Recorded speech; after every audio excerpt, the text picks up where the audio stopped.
Hey collective, welcome back. I'm so glad that you are back. Welcome to my new subscribers. Welcome to my returning subscribers.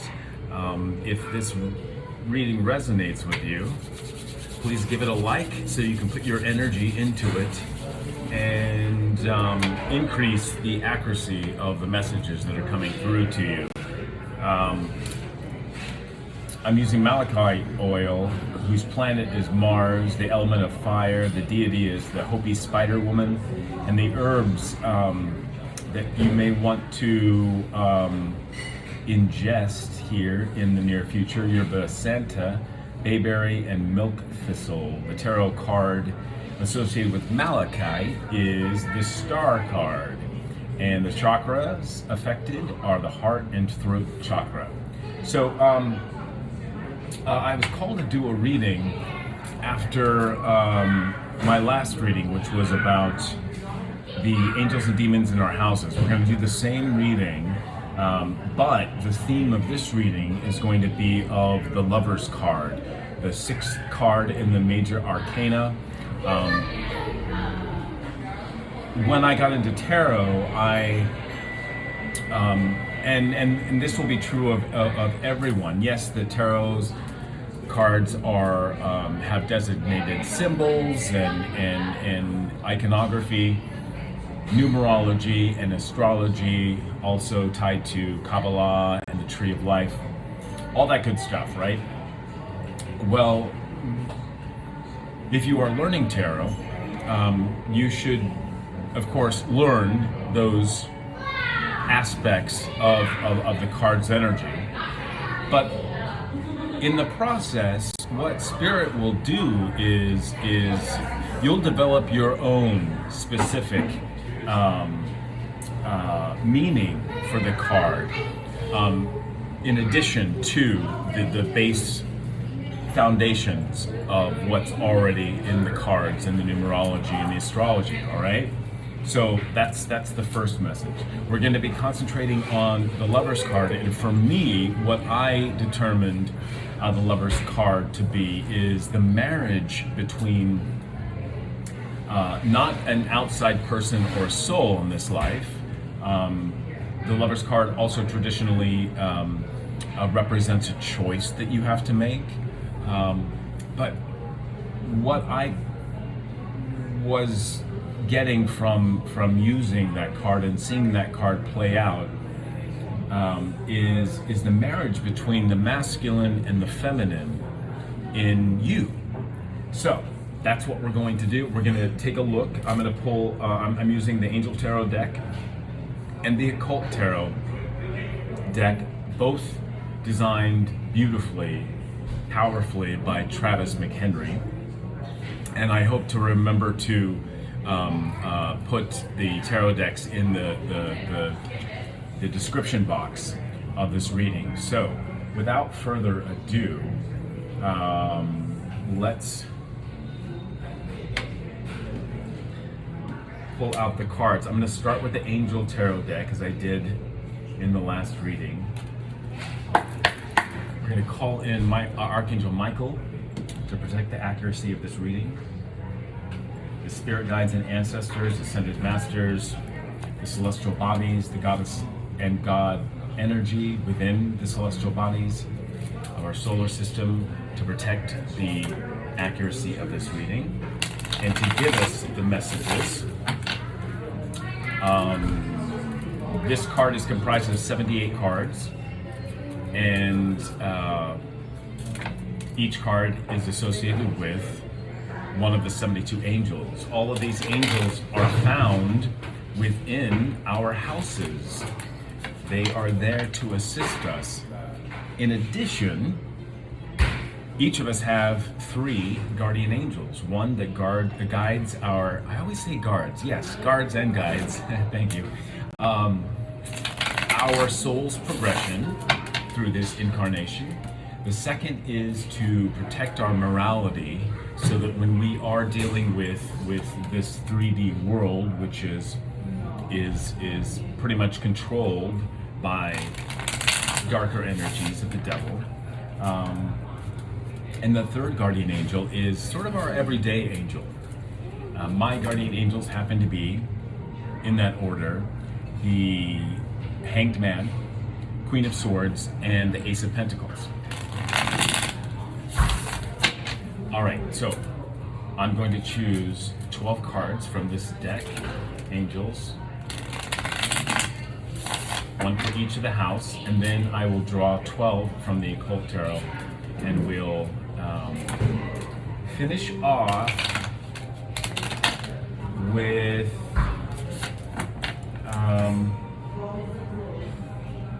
another deck, and we'll find out. We'll choose 3 from the other deck, maybe seven, because I will be looking at also not only what's in your houses, but what's in the first, or in the 7 chakras right now in your energy. So, without further ado, again, I'll start with the Angel Tarot deck. I'll read the description of each card in each house, and then draw 12 more from the Occult Tarot and find out what darker energies are in there. So in addition to the angels in each of our houses, and your guardian angels helping you move through this life, there are also demons that are there, and angels and demons work together. They're there to trigger us, to draw attention to the issues in this lifetime from that house of your zodiacal chart, so that you are aware of what you need to concentrate on, so that you are aware of what you need to work on. So in the first house, we've got the Queen of Wands, Aries, Leo, Sag. This angel's name is Elamaya, and the card is Divine Powers Guards Against Mental Troubles. The name Elamaya is translated to mean the hidden God. Second card out, there we have it. I knew it would show up. The Lover's card, Haniel. This is an archangel. Translated, Joy of God. Joy and pleasure brings happiness to couples, removes negative energy. That's in their second house. First house is ruled by Aries. Aries is ruled by Mars. Mars also rules over the sign of Scorpio. Second house is ruled by Venus. It's Taurus energy. And Venus also rules over Libra. Third card out, Seven of Pentacles. Nemamia, translated the lovely God, discernment, general prosperity, the deliverance of prisoners. Third house is Gemini energy, ruled by Mercury. Mercury also rules Virgo. Fourth house, this is Cancer, ruled by the Moon, and the Moon is a luminary. In addition to being a celestial body, it's not considered a planet, it's a luminary along with the Sun. We have the Page of Cups, God who rejoices. Divine comfort gives consolation and protection from one's enemies. Fifth house, ruled by the Sun, Leo energy, the Star. Vazaraya, God the just, clemency and equilibrium, protects against attacks in the courts. Hope you're all doing well. Please like this. I would appreciate if you subscribe, and if you enjoyed this reading, and I would love to hear from you in the comments. How did it resonate with you? So we have sixth house, Virgo. As I said, it's ruled by Mercury. We have the Six of Cups, God who stirs all men. Motivation lifts up those who are fallen and humiliated. And seventh house, ruled by Libra. I've said the planet is associated with Libra is Venus. We've got strength, the raising God, loyalty, delivery from those who seek to oppress brings victory. All right. Okay. I don't know, Matthew McConaughey just came through. Sun. Oh, okay. All right. Okay. I didn't expect to share this. So, Matthew McConaughey, when I first learned of him, he told the story of how right before he blew up, he was in that movie with Sandra Bullock. I can't remember the name of it. It took place in the South. Of course, he's a Southerner, I would assume, given his dialect, his accent. And he is sort of known to have spent time alone, playing his drums and his music, often naked, and he was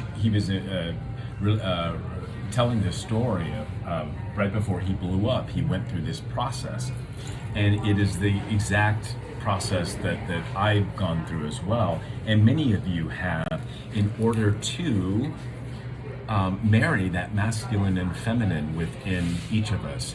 And the big point of doing this work and working with Archangel Haniel here, and the Lover's card, Gemini energy, which is the left and right hemispheres of our brain, is to marry the masculine and feminine sides of our brain, of our hearts, of our bodies even, so that we aren't caught up in one energy over the other. I think a lot that the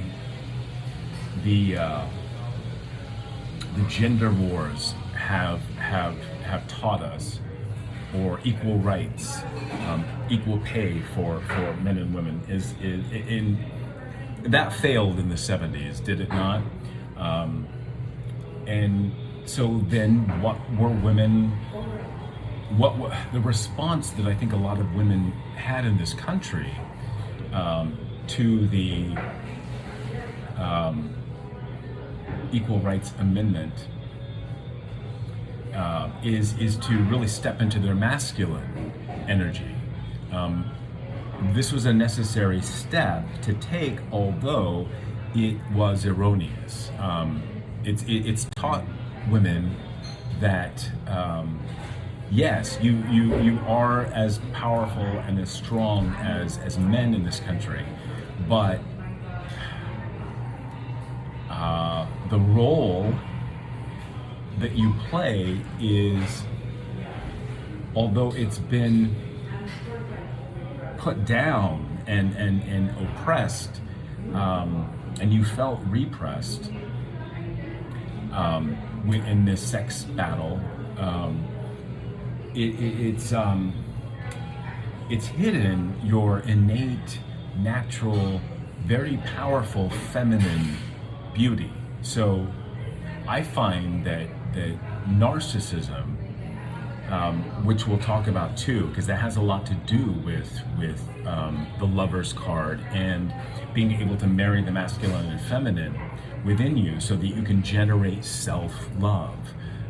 Before we couple, before we partner, and to heal any sort of narcissistic wounding or any sort of trauma from our childhood, CPTSD, we must learn self-love. And I think that's what Matthew McConaughey was doing through his dark night of the soul, in the story that he related. And what does that do when one does that work, as painful and as ostracizing, isolating as it is? It creates literally the star in everyone. This is Aquarius energy, 11th house, and that's about philanthropy, humanitarianism. It's about community and the collective conscience, and also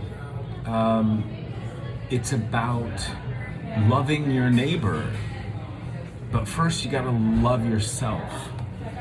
And everybody has the ability to become the star, to embody the star card, which is Isis energy, which is Aphrodite, which is Venus. Feminine, it's known as the water bearer. Why? Because we're exiting the age of Pisces, which is mutable water energy. It's very dark. It's the house of Judas, the 12th house. It's the house of dreams. It's the house of death in a way, and the underworld. It is the final house. And we're moving into the 11th house, the age of Aquarius. So in the traditional tarot, you find Isis, you find the star bathing near a pool, 1 foot on land, 1 foot in the water, and pouring water over the body. She's naked, and it is healing waters. But specifically, I think it's fresh water. It's not the Piscean water that is dark, that is has a lot to do with addictions and hurt and pain and loss and really dark elements of the ego. It's trauma, it's prostitution, it's human trafficking, it's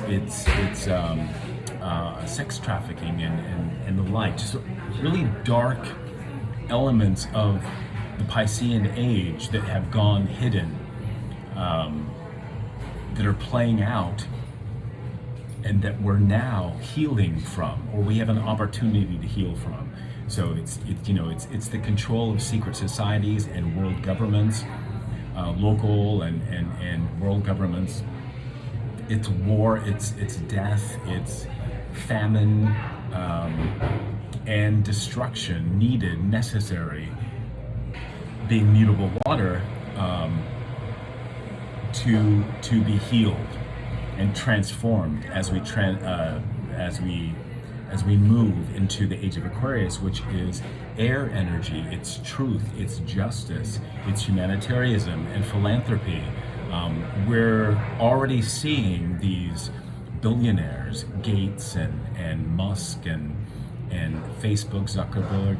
They're losing their money because there's a transference of this money that is going to come to you, the collective, so that we will, if we continue to do the work and the healing and leave the illumination of these darker energies to the celestial bodies and the work that they're doing on this planet, through the transits and the cycles of the earth that Gaia is going through with all this natural destruction. It is natural, it is necessary during this transition. And some people aren't going to make it, as we see death all around us. Okay, so we got 7.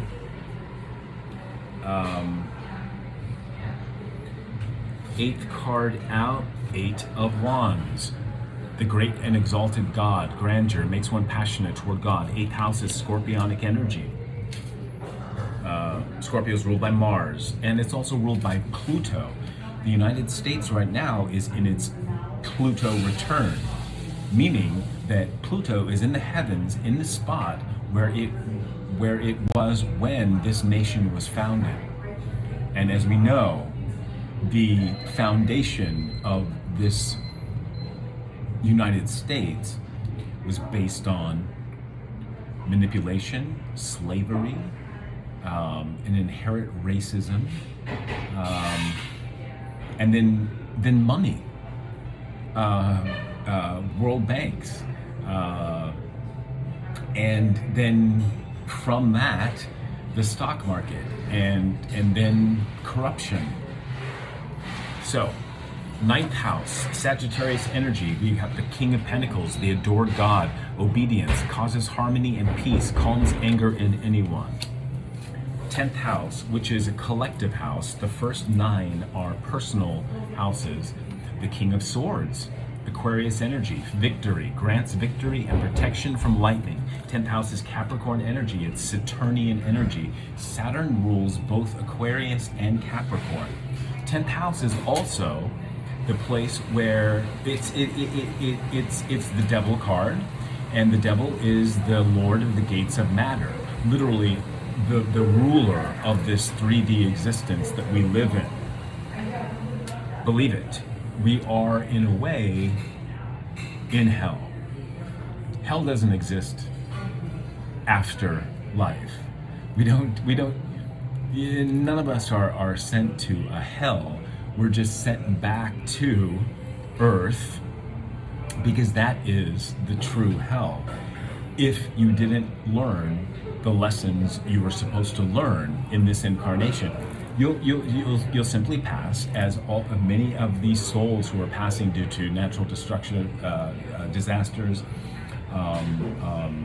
homicide and the like, pandemics and the like, because one, Gaia is clearing old energies. For example, all of the Native Alaskan, I used to live in Alaska for about 15 years, Native Alaskan, First Nations tribes, Native American peoples whose lands were decimated at the formation of this country at the start.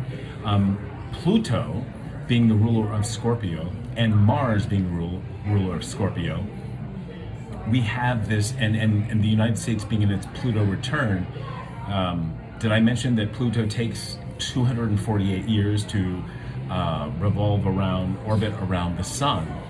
Well, it's in that spot right now. So this is a natural time in Earth's Earth processes of healing and regeneration. Saturn rules 10th house and also Aquarius. So that's in our 10th house, that's great.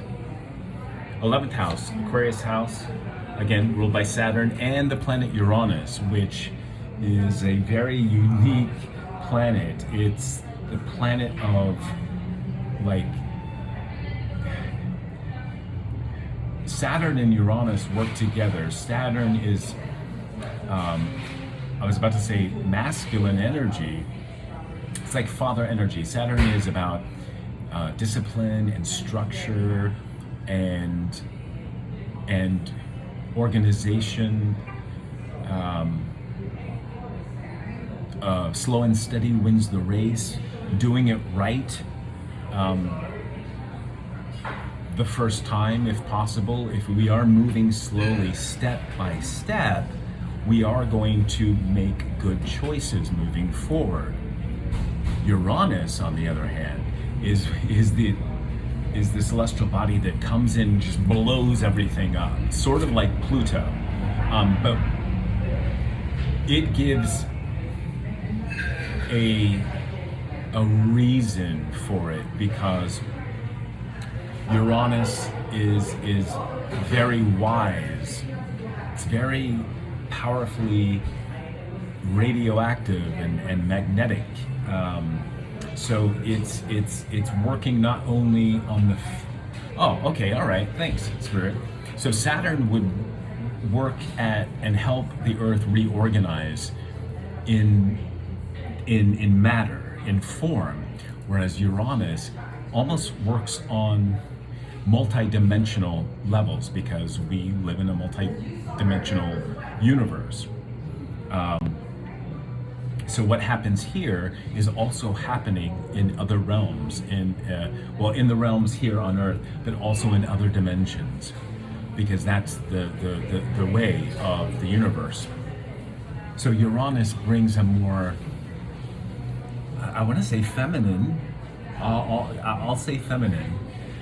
It's almost sexless, because it works on this quantum level, at disrupting things and activating things, and then blended with Saturn, it's very, very powerful and helps us transition from Piscean age to the age of Aquarius. Final house, 9 of Swords, purification, protection from the impious, period, religious sentiments. Bottom of the deck, 8 of Cups, transformation, gives consolation in adversity. God, the pleasure of man's children, with the Eight of Cups. All right. So, as I shuffle these, I'm going to take a look at the Angel Tarot. Queen of Wands. This is feminine fire energy, and it's in the first house, which is all about the self. The hidden God is Elamiah's translated name. So what I'm picking up is that we have been blinded, or many of you, collective, and many other people in the world are hidden to this process and are waking up to it.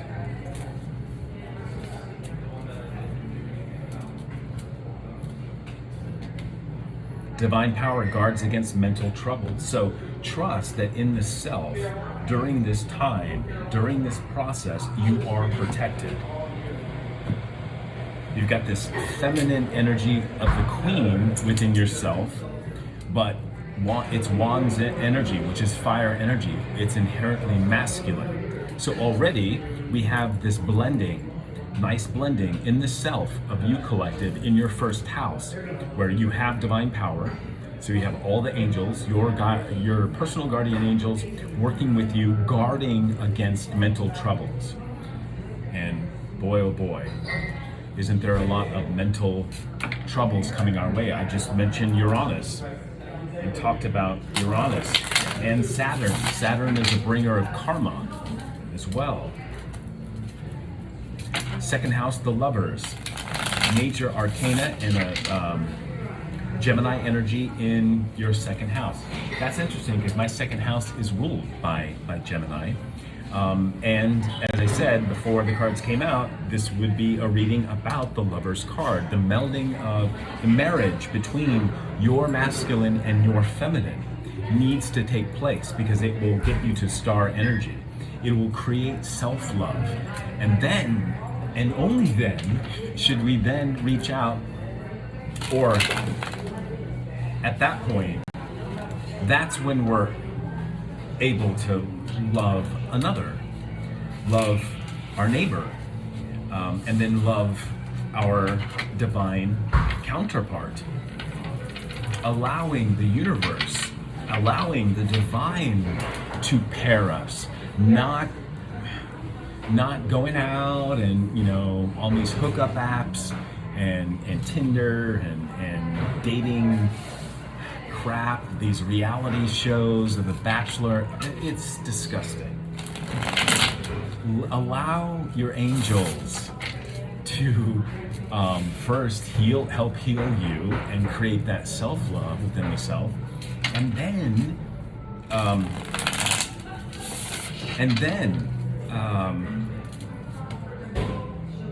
trust me, your life partner will appear because they have done the work.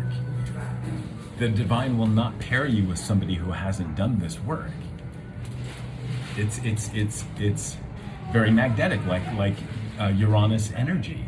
You're going to draw in that person. It's really, really beautiful. And here in the second house, ruled by Venus, which is values and love, in the second house of the home and resources and abundance and pentacle energy, fixed earth energy, this is what's going on in the planet right now. The moon, for example, is exalted in the sign of Taurus. And pay attention to this if you don't already, although when the moon moves through each sign each month, we feel that energy through the moon. We get downloads from each of the 12 signs. Here, the Lover's card, Gemini energy.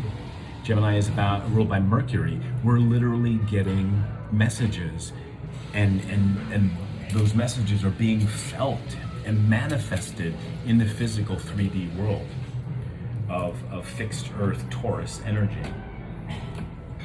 Okay, here we go. Let me finish off with the Angel Tarot, and then we'll add the Demon of the Occult Tarot. Third house, Gemini energy. We've got 7 of Pentacles. 7 and 11 are numbers of heaven. I always say 7 Seven of Pentacles for me represents planting seeds that will grow in the future. And here, discernment, exactly. We must learn how to discern between what is for us and what is not. We should be able to discern what is the masculine side of us and what is the feminine side of us. General prosperity it's bringing, and the deliverance of prisoners. Seven of Pentacles is also ancestors from your bloodlines coming through. They're there with you all the time. If you have somebody who's passed on and they pop into your head and maybe they haven't for a long time, or maybe it's on the daily, trust that they are actually talking to you. So very true. Fourth house, this is Cancerian. This is the emotional home within us. No matter where you go, there you are. And it's water energy, it's feminine energy. And it's maternal energy, it's loving energy. You have the Page of Cups. Pages, I always say, are holding the Ace of Cups. And the Ace of Cups are given to you by the divine, or you've manifested that Ace of Cups, which also, in this particular case, represents for me the Holy Grail. Being able to go in and heal and then extract and utilize in the 3D world in your life the pentacles, the abundance found within. Divine comfort gives consolation and protection from one's enemies.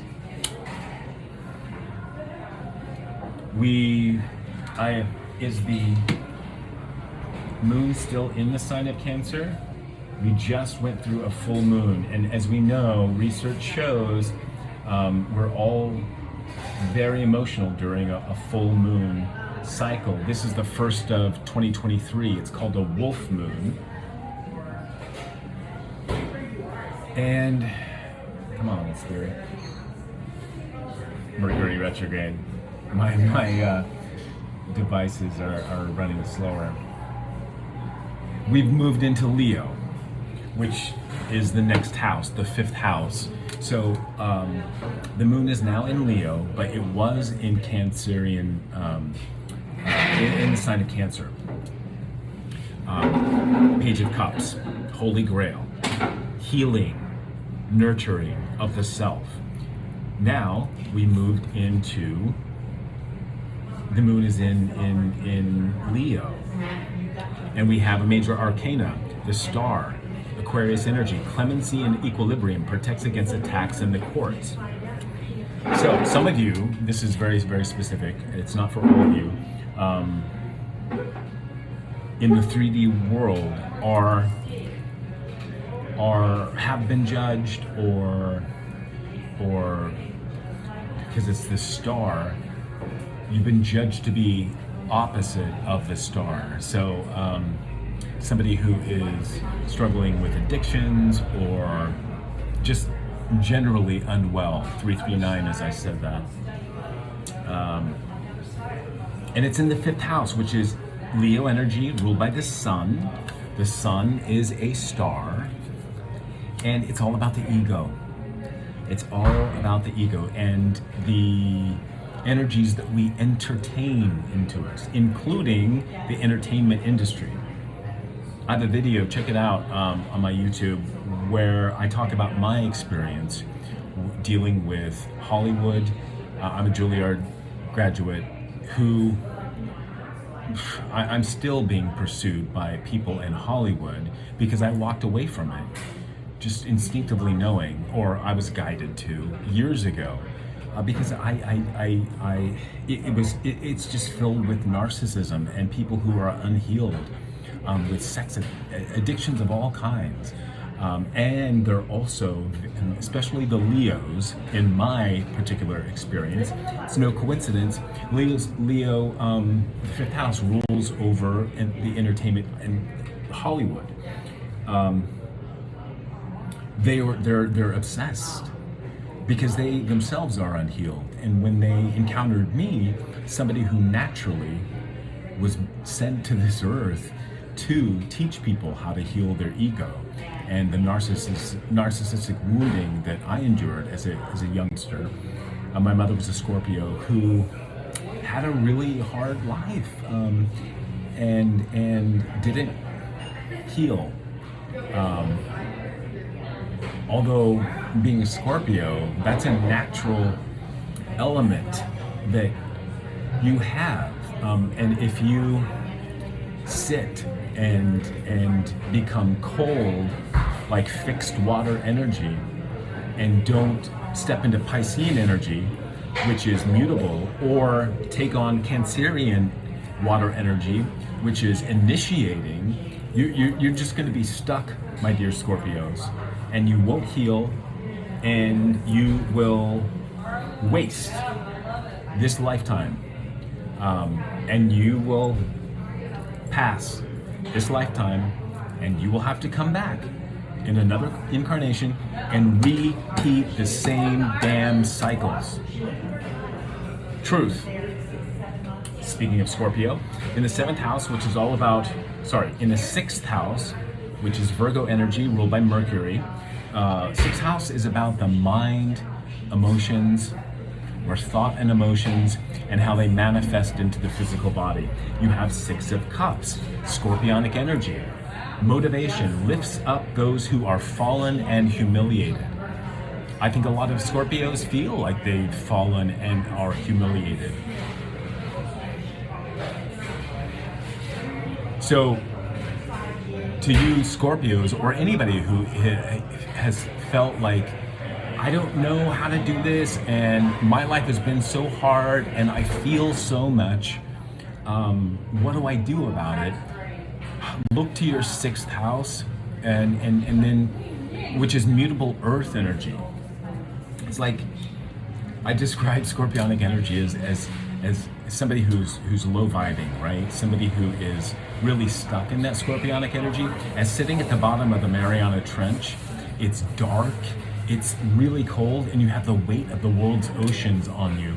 And being that powerful Scorpio that you are, that energy that you have in you, you're comfortable sitting there in that darkness, in that bitter ice cold water that is so heavy. It's almost comforting, but it's too comforting because you lack motivation. You need to fill your lungs with air, which is Aquarius energy, which is masculine energy, to create a buoyancy in your spirit so you can rise to the top. And here the divine is saying, step on land. Just like the star has 1 foot on land and 1 foot in the water. And Virgo energy is mutable earth energy. So you will, as long as you rise from the depths of that darkness and that coldness of Scorpionic energy, hit the light of the sun, and then step on land, you will be motivated to continue the transformation necessary. And for you specifically, and for all of us, it really is, Virgo 6th house energy is about not allowing the triggers of thought, not allowing the triggers of the emotions, which often play off each other, back and forth. You need to ground those into your body, and then look within.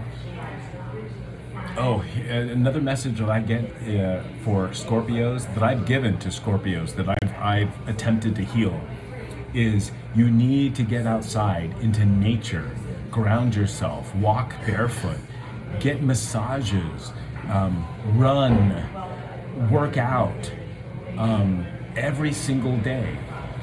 Just take a walk in nature, and that'll help.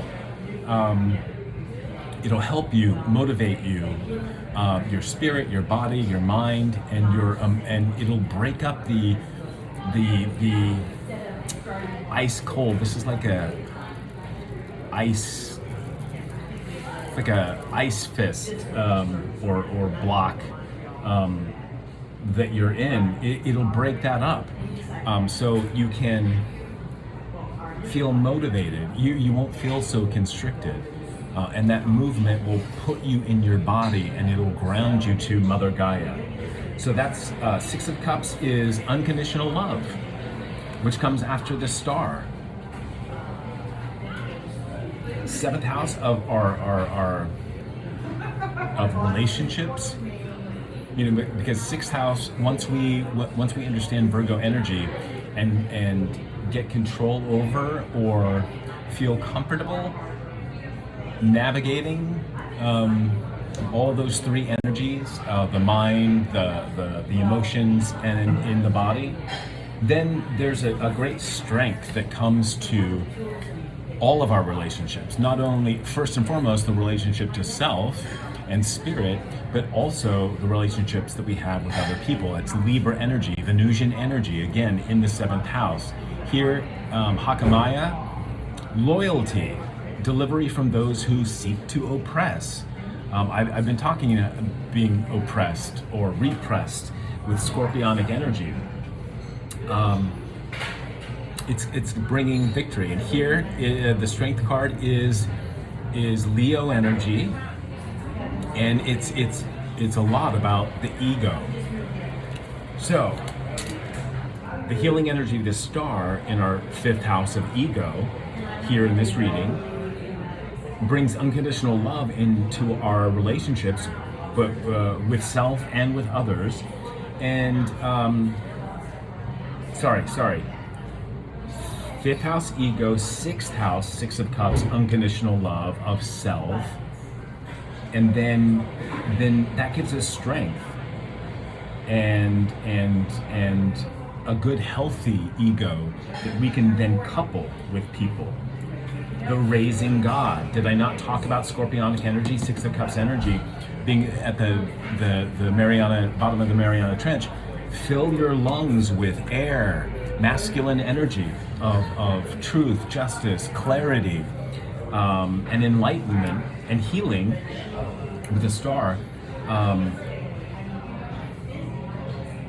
It brings victory and raises your spirit and your body and your mind and your heart to become very, very strong and able to couple with other people in a healthy way. Eighth house, Eight of Wands, more synchronicity. The great and exalted God. Eighth house is Scorpionic energy. And it's on the descendant of our astrological chart. We've got houses 1 through 6 or 7, and then we step into Scorpionic energy. Grandeur makes one passionate toward God. Yet, eighth house energy, Scorpionic energy, ruled by Pluto, the planet of transformation, and Mars, the planet of masculine fire energy, of action, of war, and in consequence of war, death. Eighth house is said to be sex, death, and transformation. Think fiery phoenix. And Eight of Wands is, I think I've said in many readings before, I've erroneously said it's Sagittarius, or sorry, Venus in Sagittarius. It's not. It's Mercury in Sagittarius. So Eight of Wands is of a higher spiritual nature. 8 is a number of strength. Grandeur makes one passionate toward God. And we look for that grandeur and that passion within the self.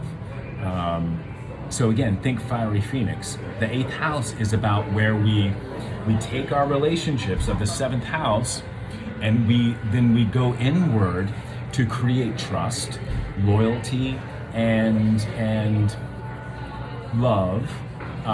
But trust, loyalty, and I was going to say something else. Trust, loyalty, sex, death, transformation, other people as resources, other people's money as well. Oh, yeah. So descending into Scorpionic energy in the eighth house, all of us can learn to heal any parts of our ego related to sex. our fears of death.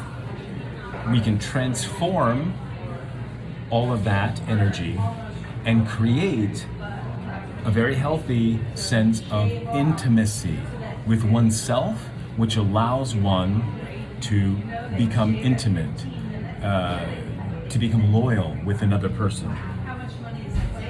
Ninth house, the last of the personal planets, we have the King of Pentacles.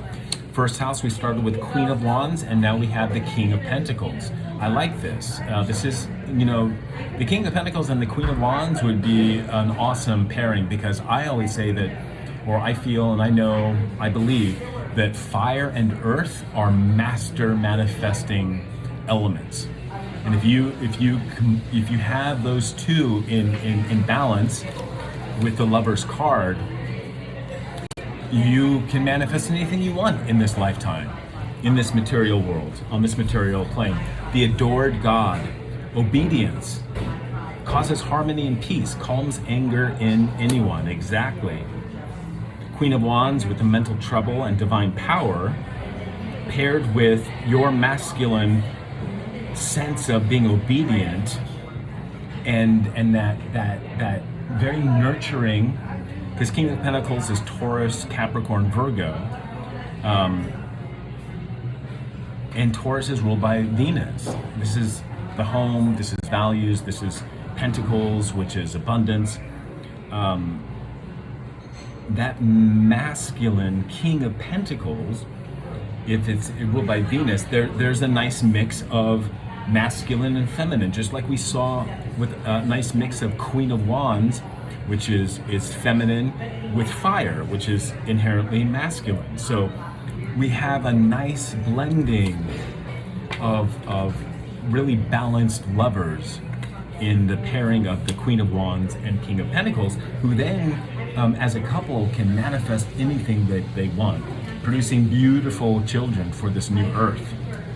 So, and calm any anger in anyone.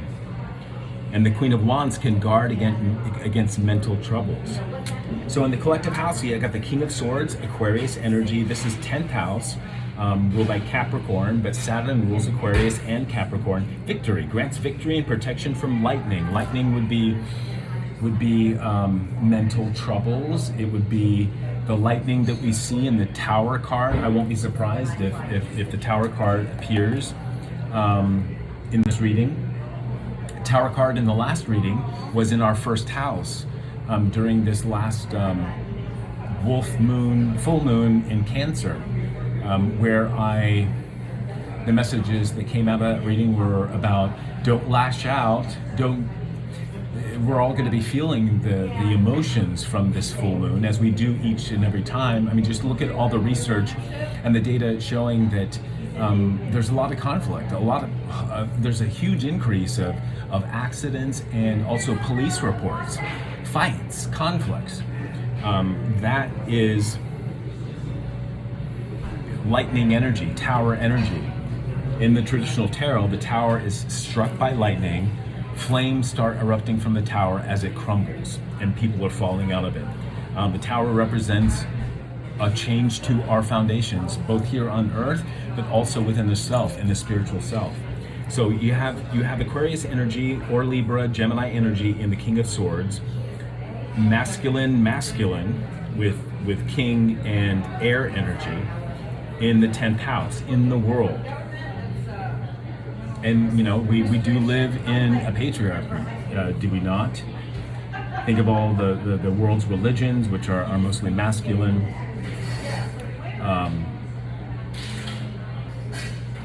When Gaia herself is feminine.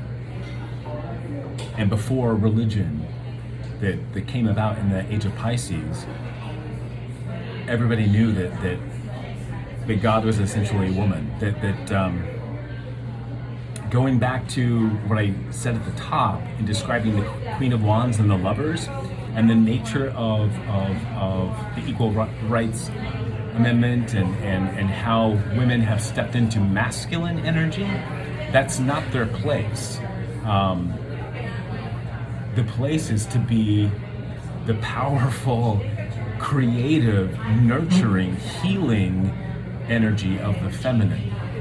Because if there's too much masculine in you, my dear ladies, in my dear goddesses out there, then the patriarchy has essentially kept you oppressed and hasn't allowed you to fully know that,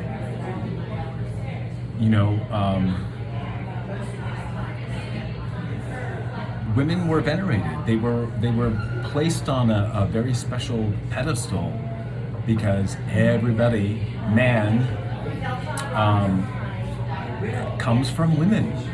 You're incredibly powerful, but I think the patriarchy, the hierarchy, and the way that the Age of Pisces has structured everything and used your dark energy against you, and hidden the truth that women, in a way, are more powerful than men. I think the quote in the Bible that God created man in His image, and the use of Father and Lord is all a manipulation. It causes mental trouble for everyone, not only you women, but mostly you women, because while I think that is true, I think that this Earth, this planet, and all of our souls that come to this planet and incarnate and go through life's lessons, it is about men, because I think the point of this earth is to heal the masculine, and nobody does that better than the feminine. So that there's the inherent power of women and your place on this planet. It's much greater than the patriarchy would have you know. But people are waking up to it. We have the Eight of Swords in the 11th house. God, protector and savior, truth and justice. Protection from enemies who would steal one's fortune. Yeah, the fortune of knowing your place is much more powerful than you realize. And this is in the 11th house, which I mentioned is about humanitarianism, truth, justice, clarity, and the age of Aquarius. 8 is a number of strength. And then we go in from 8 of Swords to 9 of Swords in the 12th house. The comforting God, purification, and the 12th house is where our, that work of death and dreams and mysticism. It's the house of Judas and lies and deception and all the nefarious, dark, secret societies, dark web, stuff that goes on. Protection from the impious, period. Religious sentiments. So even religion on this planet needs to die, and that's going to aid the transformation of the masculine, because they will know their place. If feminine energy has taken on way too much masculine energy, which it has, that's changing, then the masculine energy, once women, I think this will happen simultaneously, it's already happening, women need to back off their masculine and heal that energy from their system, which they're more inclined to do than men are inclined to be vulnerable, to step into their feminine energy. So ladies, my moms, my goddesses out there, back off.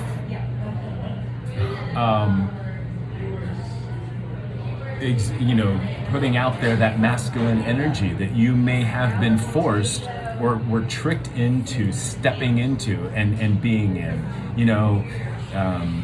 in the corporate world, in the business world, the man's world. No, that's not your place to take on that much masculine energy. Your place is to heal that, because I think this planet was created, and all the souls that visit this planet and learn life lessons over and over again, it's all about healing masculine. It's healing the masculine energy of our collective. All these souls repeating cycles over and over for thousands and millions, I don't know how long, billions of years. Well, okay. All right. Okay, got another download. So about that, think of this.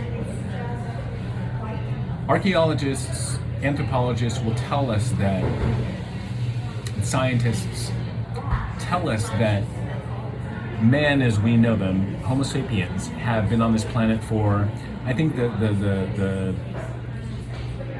longest estimate is that I've heard is about 300,000 years, which is pretty long. But what's her name? Lucy, female remains of an early woman. All the research shows that our brains, our abilities, our cognitive functions haven't changed much since 300,000 years ago. That idea and that. So then I had a question. When the planet Uranus moved into the sign of Taurus, I'm a quad Taurus, Sun, Moon, and Rising, and Saturn moved into the sign of Taurus in 2018. I went down two roads, rabbit holes of research. One was on cognitive functions theory, and the other one was the cycles of Gaia, and this idea, and then ancient sites like Göbekli Tepe and the Giza Pyramids and Angkor Wat and Machu Picchu and ancient civilizations, the Maya. Where was I going with this, Spirit? Help me out.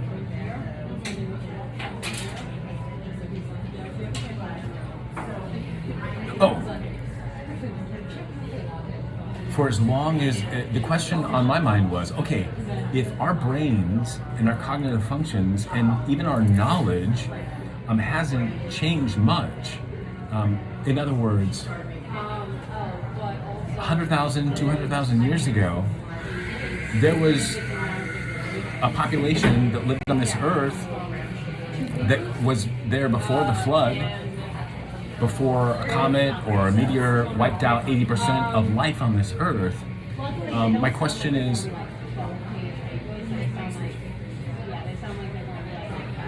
should it not be understood that there were civilizations that were just as advanced, obviously not technologically as advanced in the way that we understand technology today, but there were civilizations that existed before Sumer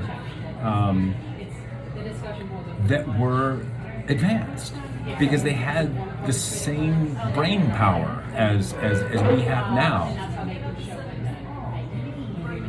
And I think some of them were even more advanced than we are now because they remained connected to Gaia.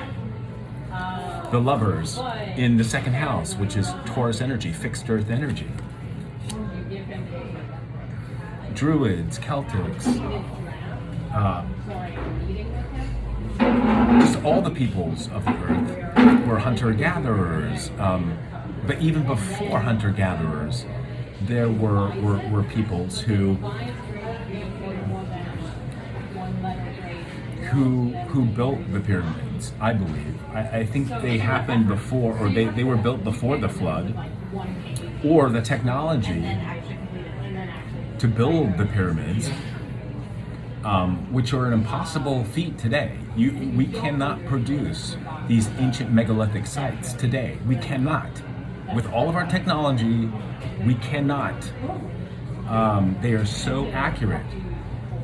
There was a different technology that allowed us to build those pyramid blocks.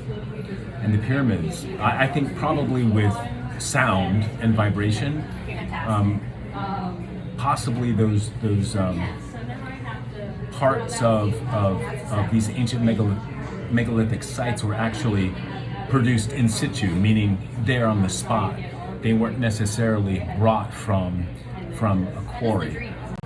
Or if they were brought and cut from a quarry hundreds, thousands of miles away, that the more advanced technology that we don't have today, that was existing before the Great Flood, once we started repopulating and civilizations rose after the Great Flood, then there was a technology and knowledge that was passed on through the survivors of the flood. I'm thinking specifically of the handbags that we see through in caves in Australia that predate the flood by thousands and thousands and thousands of years. We see them on the megalithic stones of Göbekli Tepe. Those handbags, I believe, are a symbol of passing on of knowledge, passing on of resources and technology specifically. Okay, so we got first 12 houses from the Angel Tarot. 10 of Swords, Gemini energy on the Queen of Wands.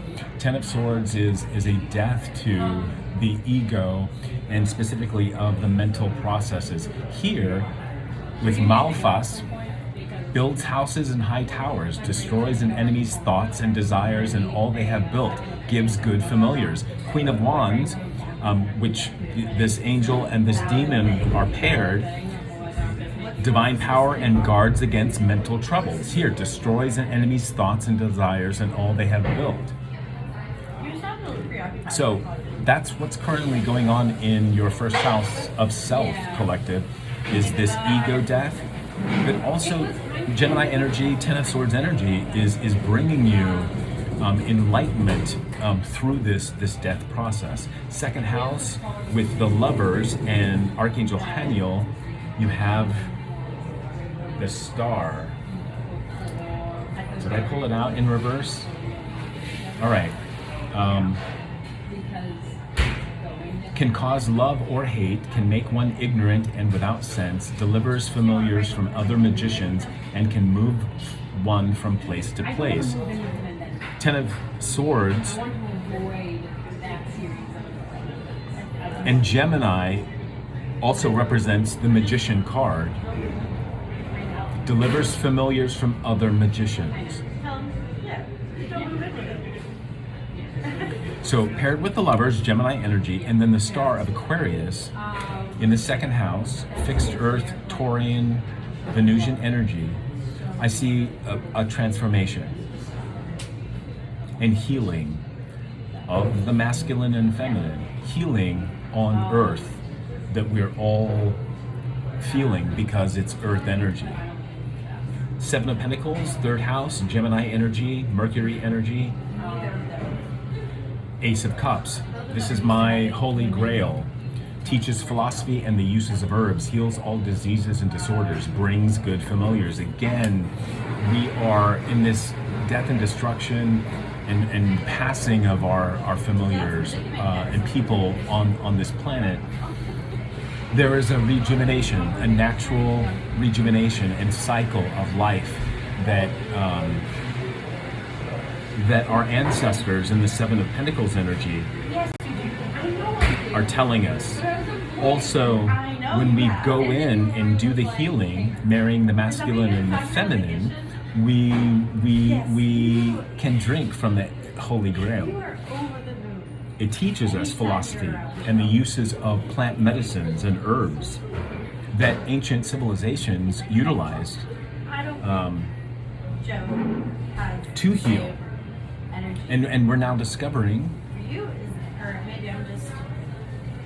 the use of plant medicines like ayahuasca, which I've used in ceremony 14 times now.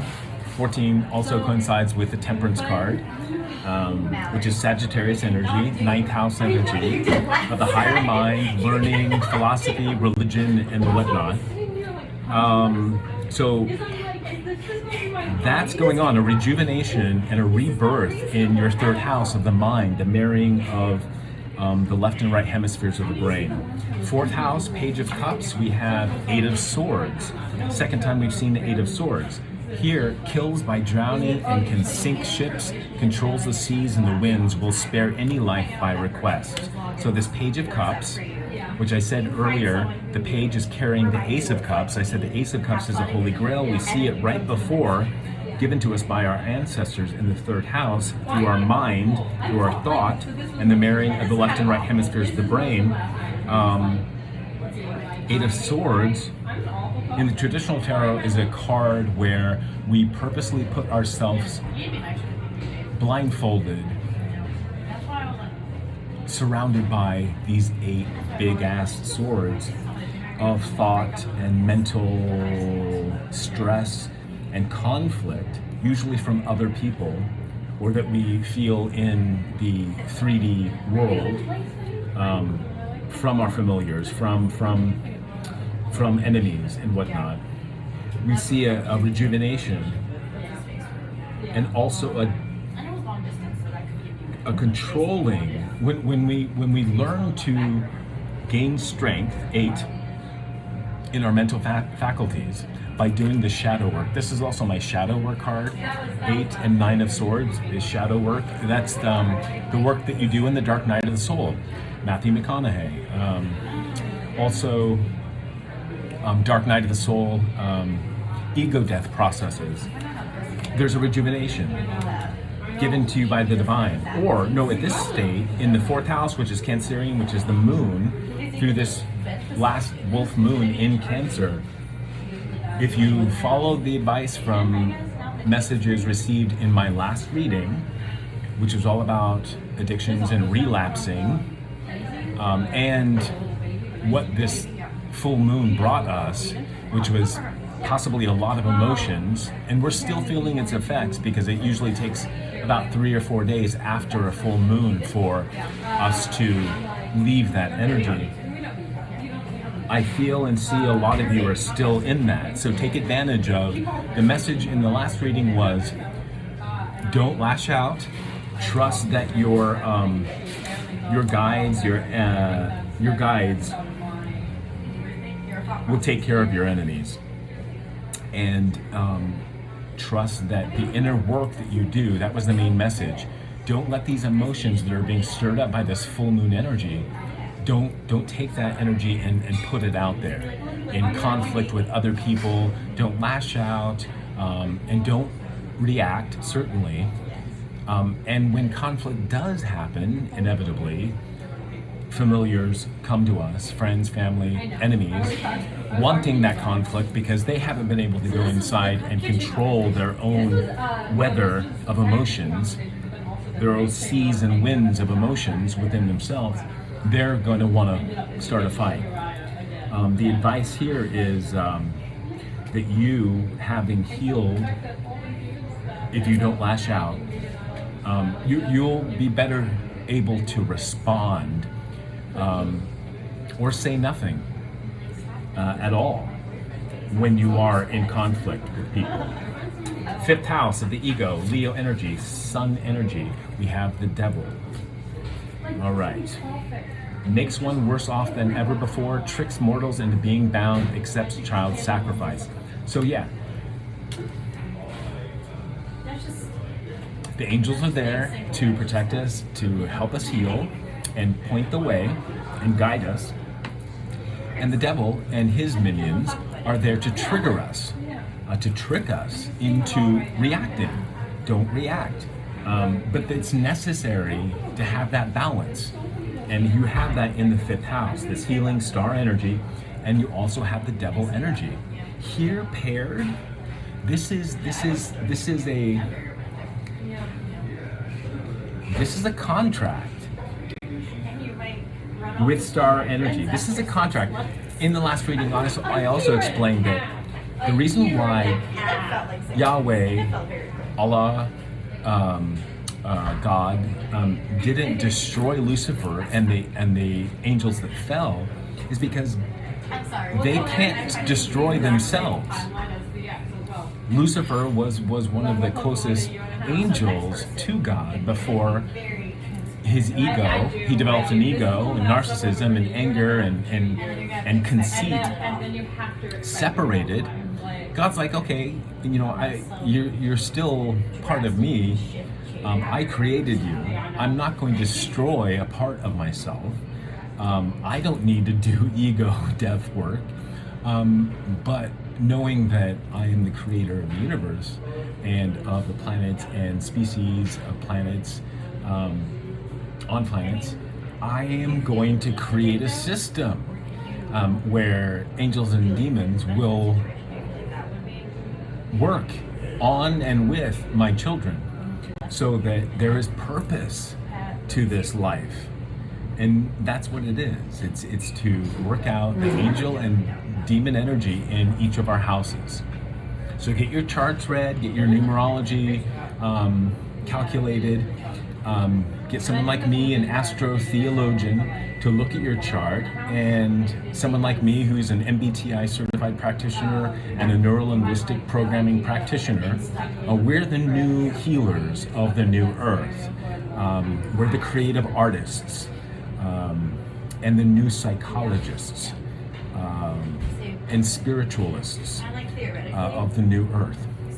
Here to help aid those of you who are just waking up to this information, to first bring it to you, and then help you through your own dark night of the soul, whether you're in one right now, or I can help you safely, consciously initiate that process by connecting you with these energies and this knowledge. So that's really beautiful, and it's in the 5th house, the ego.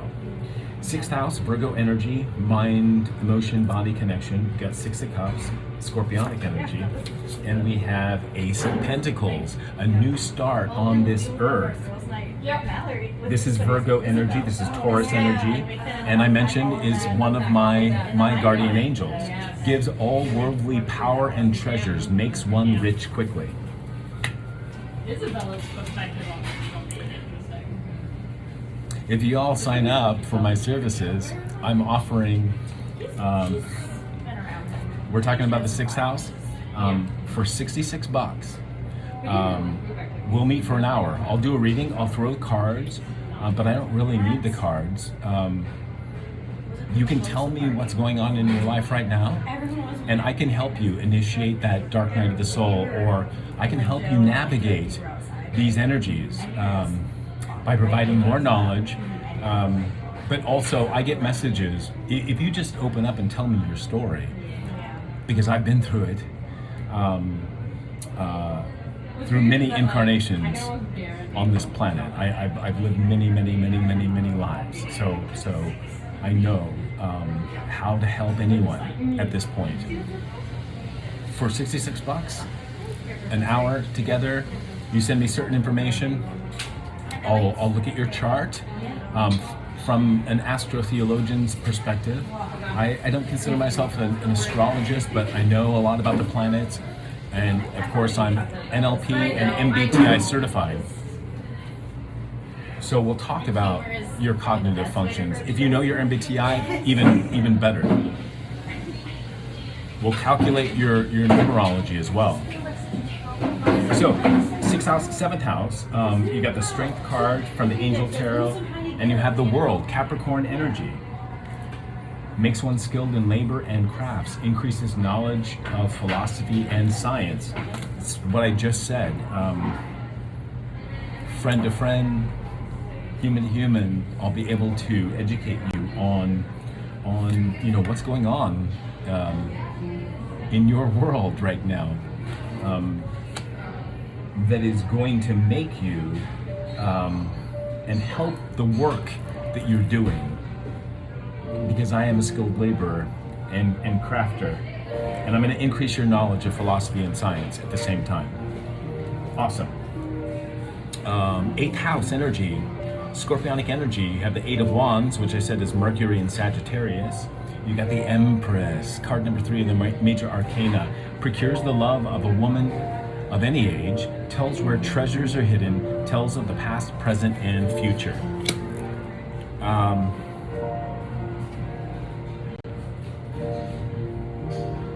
For you men out there, get at me, who want to learn how to become or embody more Empress energy within you. And for my queens out there, my goddesses out there, my women out there, of any age. Oh, interesting. I'm gonna help you bust out of this fucking patriarchy, this masculine society, in a way where you can really step into your power, your Empress energy, because you are truly powerful. I'm gonna help you step out and away from Emperor energy and really live in your Empress energy and find balance, because within that transition, within your Empress energy and going back to your feminine energy, there are treasures that have been hidden by the patriarchy. And I'll educate you and tell you that before the age of Pisces, before religions were formed, y'all were in power. Final house of the personal houses, ninth house, we have the King of Pentacles mixed with the Ace of Wands, a brand new start in passion, in business as well, I'm hearing. Teaches holy secrets, spirituality. Instructs how to make weapons and the art of seduction. That King of Pentacles, Pentacles being feminine energy, King being masculine, there's a nice new start in spirituality that my guys out there, if you step into your feminine energy and become more vulnerable, I can teach that to you as well. I actually, being a quad Taurus, have more feminine energy about me, and I do consider myself a divine feminine. Even though I present as masculine, because I've done the work with the lovers. I've married my Queen of Wands and my King of Pentacles together, and with star energy, which we've seen twice here. I've danced with the devil with my star energy, and we've agreed. I've contracted the devil because I made them my bitch. Get thee behind me, Satan, is for me about facing them, making them your bitch, and when you do that, the devil, along with all of the devil's minions, are actually, they've got your back at this point. There's nothing to fear but fear itself, and you put that fear behind you. So for my men out there and my ladies, get at me. We can work together and start that process for you, and understanding that for you ladies, how to reclaim the feminine power that this entire planet is based on. And for my bros out there, I can help you become more vulnerable and heal that little boy in you, and marry your masculine egoic self with the feminine within you. Alright, so in the collective house of Capricorn, 10th house, you have the King of Swords paired with the Six of Pentacles. Teaches astrology and liberal sciences, reveals hidden treasure, and brings excellent familiars. It's exactly what I was saying. Six of Pentacles is Taurian energy. And, I like that mix of Taurus energy with Aquarius energy of the King of Swords. Truth, justice. King of Swords is also my narcissism card. So I'll be able to, you know, all the narcissism that and wounding that I was subject to growing up, because it's a generational curse, essentially, that is passed on from bloodline to bloodline. And if you don't do the work, then you're going to pass it on to your kids.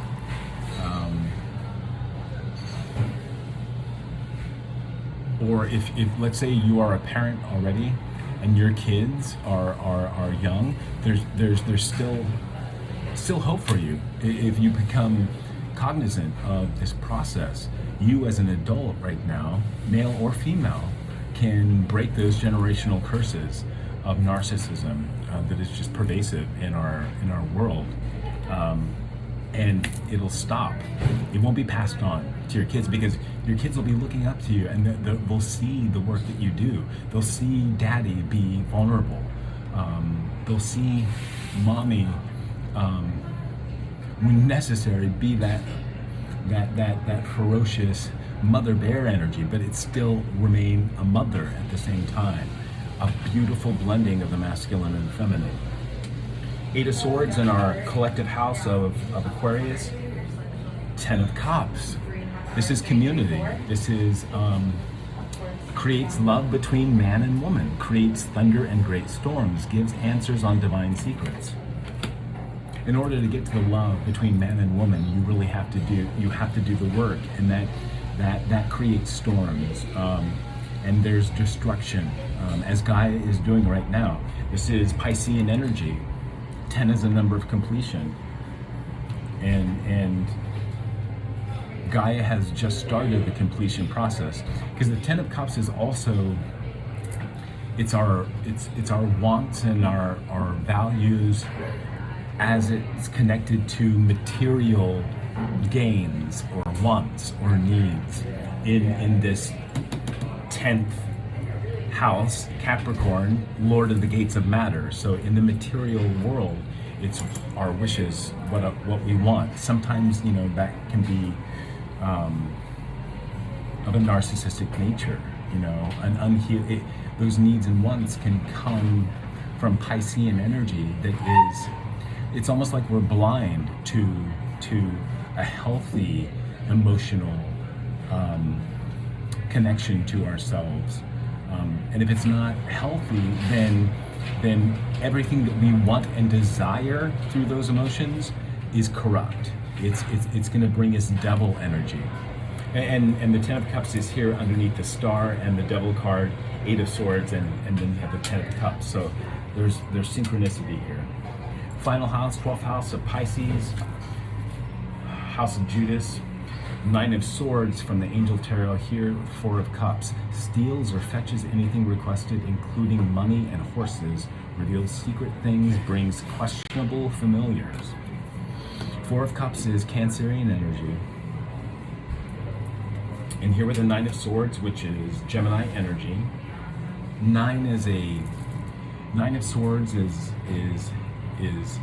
in the traditional tarot, it's the person sitting on the bed with the 9 of Swords above them, and it looks like they've just awakened from a nightmare, or maybe it's a night of insomnia and worry, anxiety, stress, fear.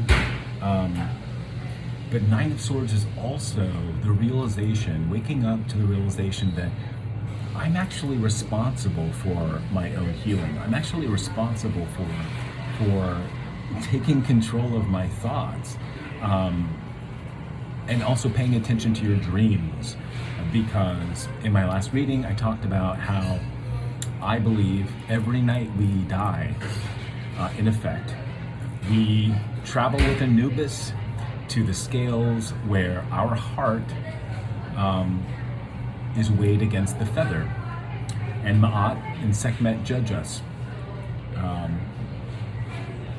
And if our heart is heavier than that feather, then we wake up with that heavy heart, still, or yet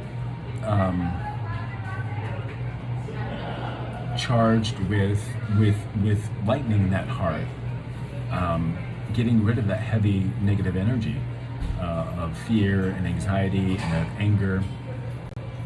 a loss of love or a lack of love in our lives. But if we go to bed each night with a light heart, our judgment each night through that death process, and I've noticed since my heart has become light that I get more dreams. In the last 3 nights, dreams that have brought me information, 9 of Swords, and I've been able to use that the next day, to literally plan out the next day and knowing what I need to focus on. Bottom of the deck, 2 of Cups, Cancerian energy. 8 of Cups and 2 of Cups. 8 of Cups from the Angel Tarot and 2 of Cups from the Occult Tarot. 10 of Cups. Total. Causes the love of women to men and of men to women. 2 of Cups. So yes, this wolf full moon in the sign of Cancer that we exited yesterday or the day before. If you followed the advice that I had in my previous reading of taking that energy and healing within, marrying the lovers, the masculine and feminine within yourself, and if given an opportunity to come in conflict in the 3D world in our waking life with another person who wants to bring you conflict, the best thing to do is, if you have to, is to respond rather than react, and some things are better left unsaid. That John Hughes film, which I love, Say Anything, popped into mind. It's a really beautiful love story, John Cusack and Ione Skye. John Mahoney, who's passed. And I think it was directed by Houston. I could be wrong about that. Anyway, the title of that was Say Anything.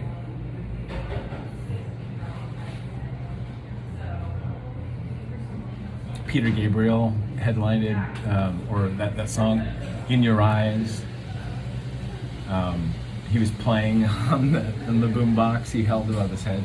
Great, beautiful, really touching film.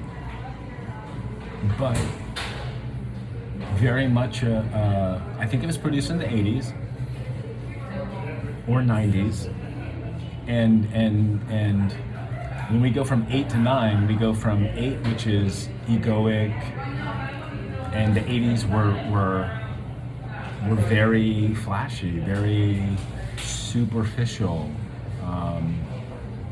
Think of our politics and think of all the neon colors we were wearing. Think of the rise of supermodels. Think of, also the objectification of men for the first time in our media, in print, right? Calvin Klein.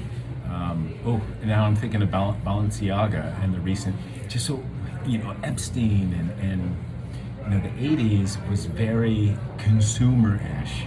Money, flash, stardom, but it wasn't the stardom that it was the stardom that we as a collective needed to go through and experience, because a lot of narcissism was built up during that time.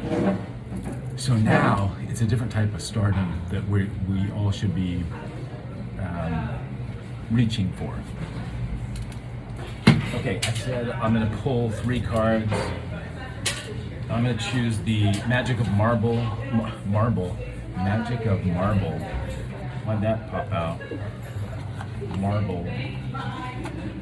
Greece, statues, megalithic sites.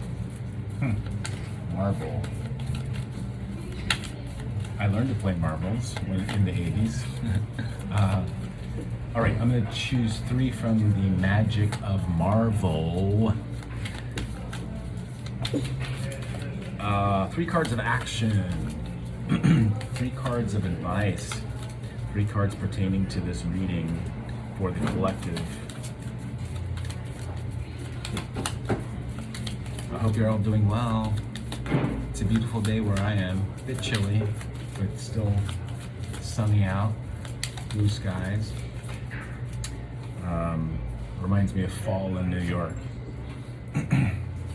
All right, Dr. Doom, control at all costs is the first card out.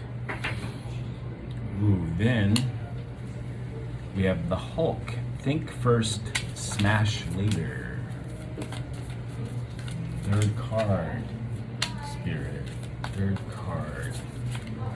Dr. Doom here is seeing his hands, very controlling. This is the world right now.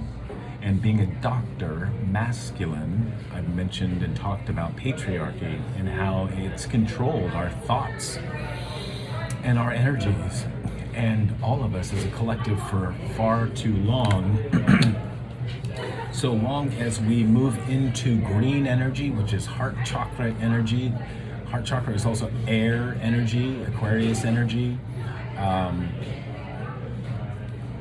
If we think first, we'll be able to identify what we need to physically smash. But if we just go all out with this Dr. Doom energy and start smashing and killing everything, that's no good. We're not going to be able to control our emotions, which the Hulk, Bruce Banner, eventually learned how to do. He's incredibly intelligent, scientific, kind-hearted, almost, okay, this one needed to come out.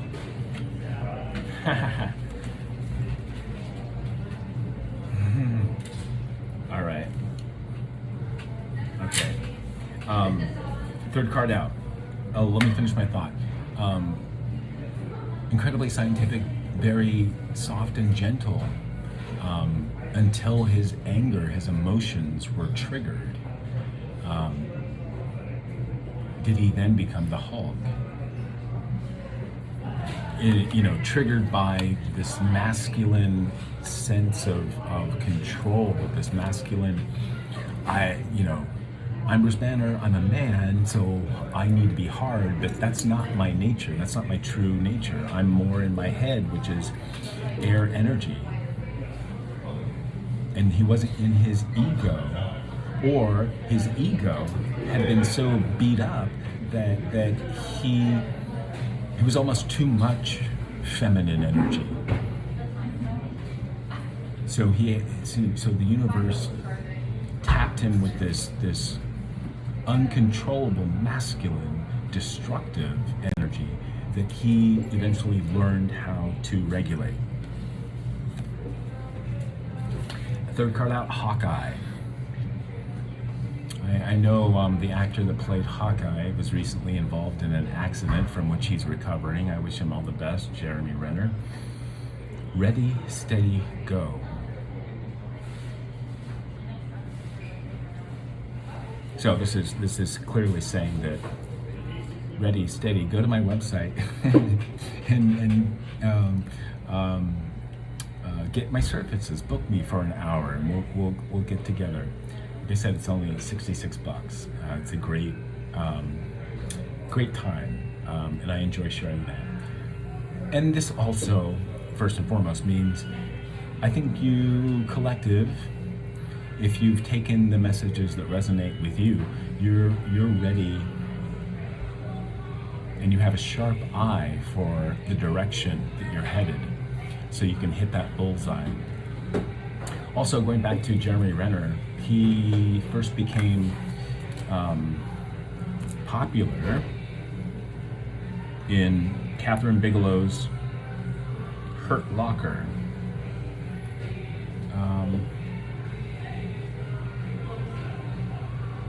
Which if I remember correctly, I only seen it once at a classmate, or he wasn't a classmate, he was the year behind me at Juilliard, Anthony Mackie, who was in that.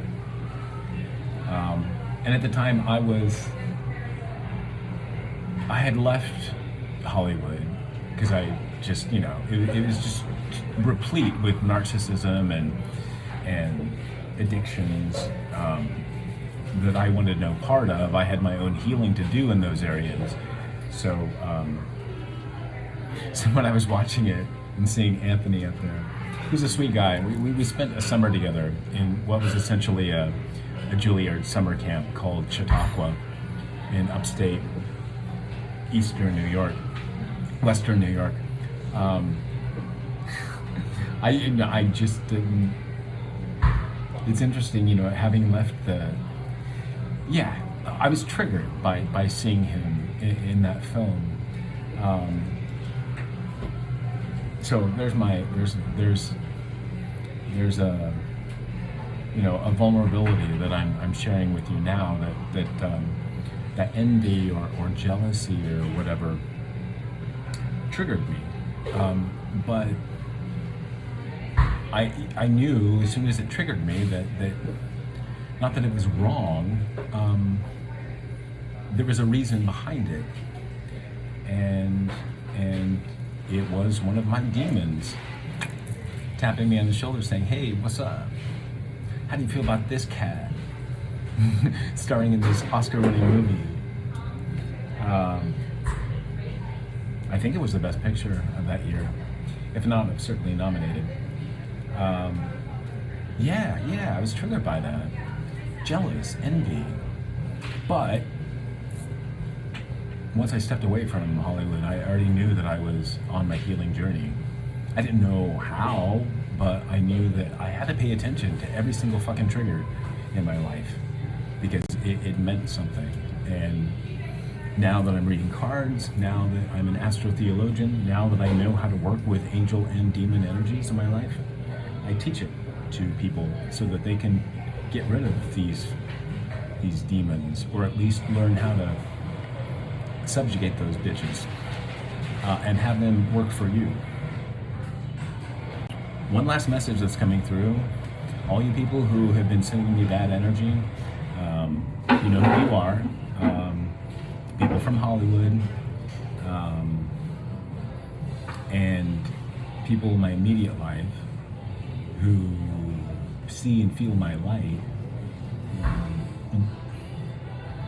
I forgive you all, but know that I can't forgive you because I know that it's your demons that are putting these emotions in you and changing and warping your thoughts and your brains. So back off, because I'm well protected, and anything that you send my way, it just bounces back.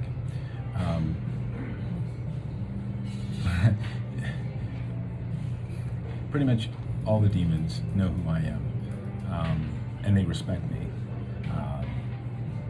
and they work for me, because I know I have a lot of great responsibility for all you bitches out there who are still entering this phase in your life where you are wrestling with your demons, where you are being triggered by your demons, and you're lashing out to people who are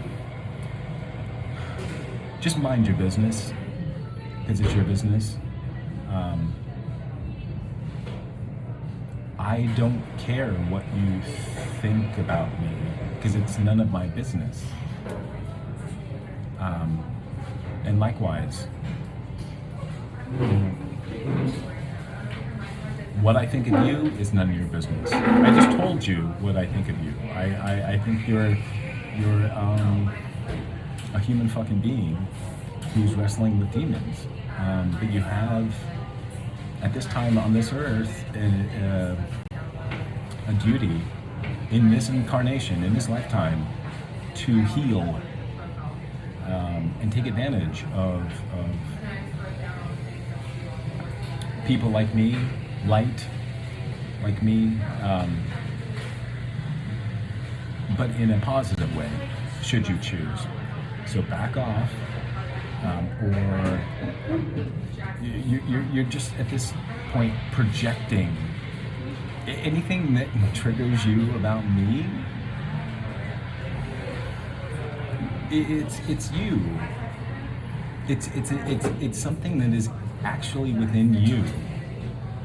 If only you mind your business, and once you do, you'll be able to see that what you see as my gifts or my light is actually within you. You're just not looking. So mind your business, or you will continually be caught and manipulated by Dr. Doom.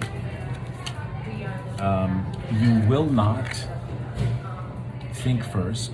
You'll smash first and continue, and as a result, you will remain in your hurt locker, and you'll miss the mark every single fucking time.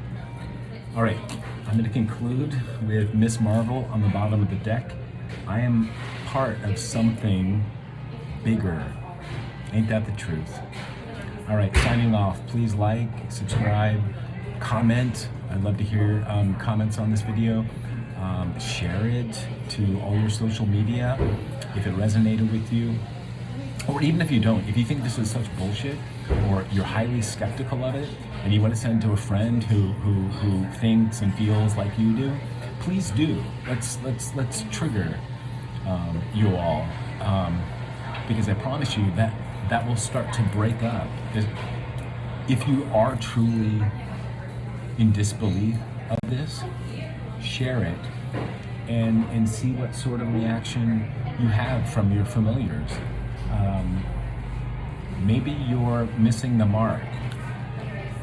I mean, you're misdirected right now, and by sharing and putting this out there, or challenging it, being skeptical of it, I want that. So for those of you who are the haters, who are struggling right now, who are in the dark night of the soul, or who are just waking up to all this information and understanding yourself, mind your business, because I promise you, once you start minding your own business, you will be able to start defeating this fucker who's manipulating you. Also, aka the devil. And you'll be able to heal your ego here in the 5th house. This is a contract that Allah, that God, that Yahweh has charged angels and demons to perform on this planet right now. So mind your business. As I promise you, there'll be a lot of healing in your heart space with all this green here, a lot of strength that will come of it. And after that, no matter how blind you may feel, you're always going to hit the mark. This is also Sagittarius energy, 9th house energy of the higher mind, of learning, of religion, of philosophy. Sagittarius is mutable fire energy. Fire is spirit, it's intuition. So with intuition, letting intuition or God or Allah guide you, you're going to hit the mark every single time. But you do need to battle those demons, or at least start paying attention to them, which means mind your business, because they're within you. They're not in me or anybody else in your life. They're in here. All right. Be blessed and namaste.